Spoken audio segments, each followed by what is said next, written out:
النهارده جايبه لكم طريقة نعالج بيها السوست اللي هي القطع البلاستيكية بتاعة السوست اللي هي بالذات في السويتشيرتات بتتآكل من كتر الغسيل، فممكن نجيب الشاليمو بتاع العصير نقصه القطع كده من نصين، نرمي جزء ونسيب الجزء دوت ونملاه بمسدس الشمع نحطه مكان القطعة اللي دابت ديت ونضغط عليها بإيدينا.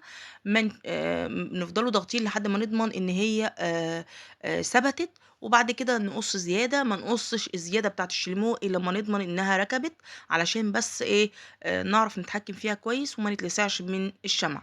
وبكده هنلاقي جرار السوستة ركب بكل سهولة، وممكن كمان تتركب في جرار السوستة اللي بتتجاب بالمتر، بيبقى صعب أوي دخولها، فالطريقة دي هتسهلها علينا.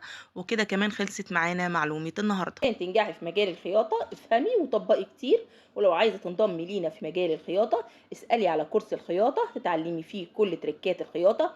هتتعلمي معانا من أول احتراف الباترون لحد القص والتفصيل بإيدك أكتر من مرة. مستنيينك معانا في كرييتيف فاشون كورس.